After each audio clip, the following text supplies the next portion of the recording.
बोरगाव नगरी आणि परिसरामध्ये रात्री झालेल्या पावसामुळे गावाच्या भोवताल असलेली जी घरं सखल भागात आहेत त्या घरांमध्ये साधारणतः 3 ते 5 फुटापर्यंत पाणी जमा झालेलं आहे आणि त्यामुळं त्या ग्रामस्थांच्या सगळ्या संसारोपयोगी वस्तू, त्यांचं साहित्य, त्यांचं पशुधन यावर मोठा परिणाम झाला आहे। बऱ्याच ठिकाणी पशुधन जाग्यावरच बांधलेल्या स्थितीमध्ये पाण्यात बुडून मृत्यू पावला आहे, तर काही ठिकाणी ते वाहून गेलेले आहेत, बेपत्ता आहे। आणि त्याचप्रमाणे काही ठिकाणी किरकोळ पडझड झालेली आहे, घरांची पडझड झालेली आहे। शेतीचं मोठ्या प्रमाणात नुकसान झालेलं आहे। विशेषतः शेती खरडून गेल्यामुळे त्याच्यामध्ये दगडगोटे जमा झालेत आणि ती नापीक झालेली आहे। सद्यस्थितीमध्ये आम्ही या ठिकाणी उपविभागाचे उपविभागीय अधिकारी सुशांत शिंदे साहेब, SDPO भातलवंडे साहेब, PI साहेब, BDO साहेब आणि मी स्वतः तहसीलदार या ठिकाणी उपस्थित आहोत। आमची सगळी यंत्रणा, पोलीस, महसूल, ग्राम प्रशासन, आरोग्य हे सगळे कामाला लागलेले आहेत आणि यथावकाश या लोकांना सध्या जेवण, औषध, पाणी या 2 महत्त्वाच्या गोष्टी आम्ही उपलब्ध करून देतो आहे। त्यानंतर इलेक्ट्रिसिटी रिइन्स्टेट करणं असेल किंवा बाकी गोष्टी असतील त्या आम्ही आज दिवसभर थांबून किंवा उद्यापर्यंत करण्याचा प्रयत्न करतो। लोकांनी या सगळ्या कामी सहकार्य करावं। शेती पिकांचं जे नुकसान झाले त्याचे पंचनामे होत आहे। या ठिकाणी जेवणाची व्यवस्था लॉयन्स क्लब उदगीर आणि त्याचप्रमाणे डॉक्टर लखोटिया साहेबांची जी NGO टीम आहे त्यांच्यामार्फत या लोकांना सद्यस्थितीमध्ये तयार अन्नधान्य उपलब्ध करून दिलेलं आहे। त्यांचंही प्रशासनाच्या वतीनं आभार व्यक्त करतो। थँक्यू।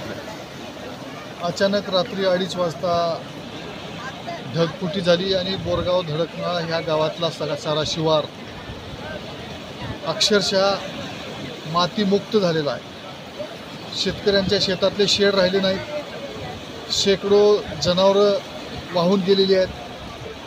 2-3 ट्रॅक्टर वाहून गेलेली आहेत। ॲटो रिक्षा रस्त्यावर सोडलेल्या वाहून गेलेल्या आहेत। म्हणजे खऱ्या अर्थाने हे निसर्गाने या परिसरातल्या तमाम शेतकरी आणि सर्वांवर मोठा घालाच घातलेला आहे। माझी बघायची हिंमतसुद्धा या ठिकाणी होत नाही। मन हेलावून जात आहे। शेकडो वर्षात इतकं कधीच नुकसान या भागातल्या लोकांनी बघितलं नाही। एवढं नुकसान झालेलं आहे। या ठिकाणी परमानंट सोल्युशन काढायचं असेल तर शासनाने खूप मोठी मोहीम हाती घेणं आवश्यक आहे। दर 10-5 वर्षाला असं काहीतरी होतं आणि या भागातले लोक अक्षरशः कोलमडून जातात। शेती कसायला राहत नाही। जगायचं कसं या माणसांनी? म्हणून या भागात इथला हा जो नाला आहे हा नाला खऱ्या अर्थाने मोठा सरळीकरण करणं गरजेचं आहे। इथल्या पुलाची उंची वाढवणं आवश्यक आहे। गावाचं पुनर्वसनसुद्धा करावं लागलं तर चालेल, परंतु या भागातल्या लोकांना अशा होणाऱ्या घटनांपासून वाचवण्यासाठी कायमस्वरूपी काहीतरी करणं आवश्यक आहे।